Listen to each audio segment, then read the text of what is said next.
Sir నమస్తే అండి, ఏం చేస్తుంటారు? మేము చిన్నతనం నుంచి వ్యవసాయం, ఆ తర్వాత గుంటూరు వచ్చి ఏదో కష్టపడి పైగా ఏదో కష్టపడి పిల్లలను చదువులు బాబు గారు పుణ్యం వల్ల మేము మంచిగా పిల్లలను చదివించుకొని 1986లో గుంటూరు వచ్చాం. బాబు గారు 95లో కొంచెం పైగా 95లో గవర్నమెంట్ ఆయన రూలింగ్లోకి ఎక్కినప్పుడు చిన్న సన్న గారు కూడా ఇన్ఫర్మేషన్ టెక్నాలజీ అందుకోని స్థితిలోకి వెళ్ళిపోతుంది.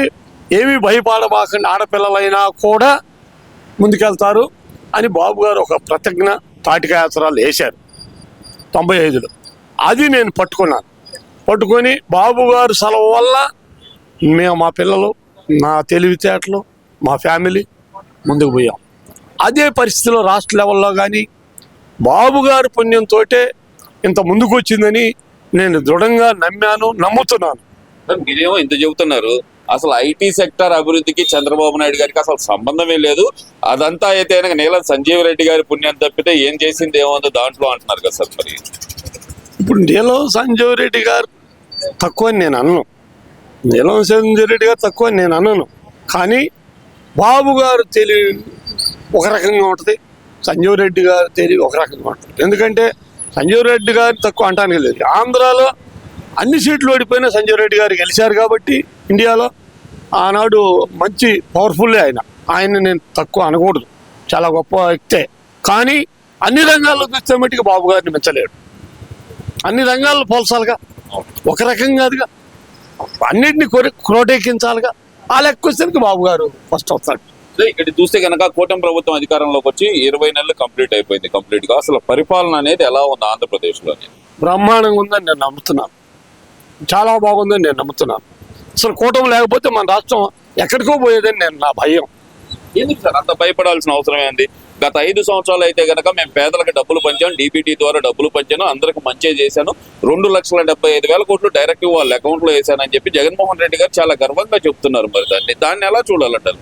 అది దానికి కారణం ఏంటంటే పేదలు కన్నారు డబ్బులు, కానీ పొద్దున్న లేస్తే టీ స్టాల్ కానీ ఇలానే కూర్చొని ఈ నెలలో ఏం పథకం వస్తుంది, నెక్స్ట్ నెలలో ఏం పథకం వస్తుంది అని సోమారు పోతులై పనులు చేయకుండా 500 రూపాయలు పని చేసే ఇళ్లలో పనులకి 1000 అడగటం, నాకు ఇవాళ 10,000 వస్తున్నాయి, నాకు 5,000 వస్తున్నాయి అనే దాని మీద కూర్చొని ప్రజలు చిన్నకారు రైతులు కొద్దివాడు పని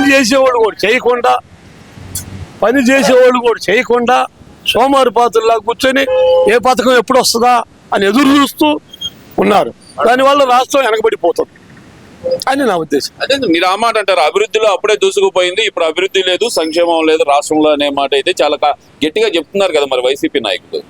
వాళ్ళు స్వాతంత్రం వచ్చిన తర్వాత ఇన్ని తక్కువ సీట్లు ఎవరికి రాలా.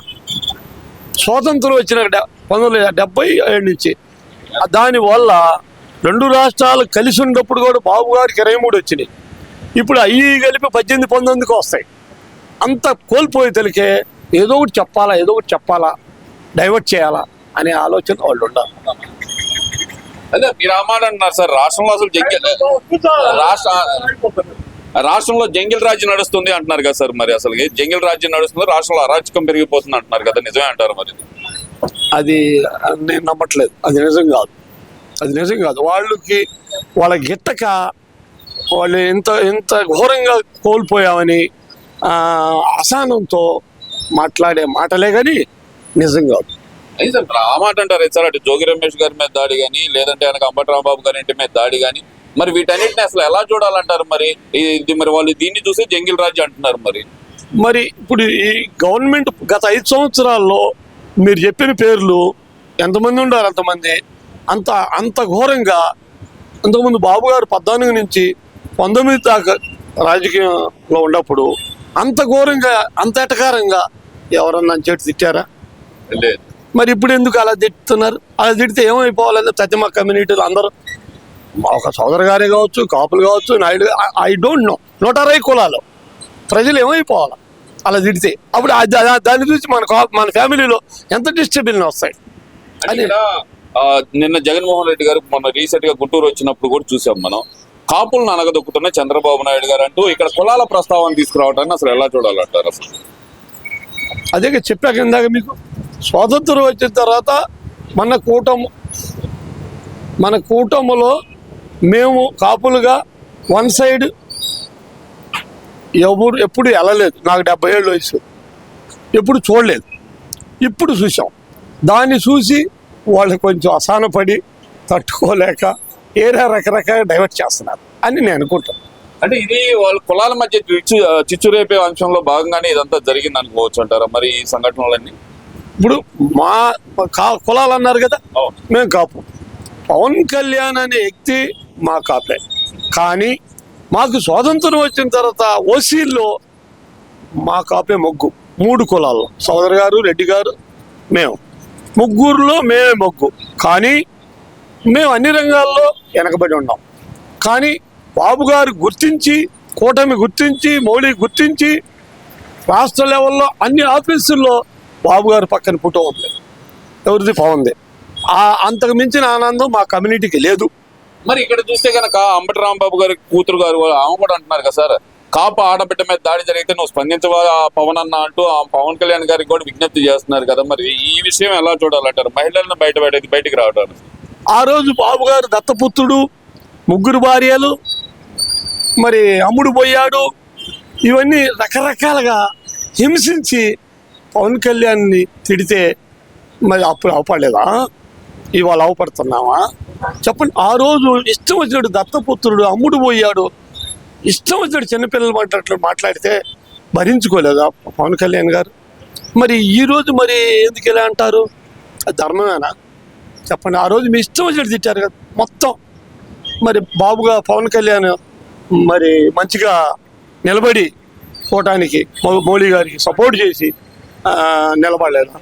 మరి ఇప్పుడు బాబు గారు, పవన్ కళ్యాణ్ బాబు గారు పక్కన రాష్ట్ర లెవెల్ అన్ని ఆఫీసుల్లో ఉంటే తెలికే అప్పుడు కులాన్ని చేర్చలేము, ఇక బాబు గారికి ఇచ్చిన 8 ఇస్తున్నారు అనేటువంటి దృక్పథం వాళ్ళకి పడి ఇలా మాట్లాడుతారు.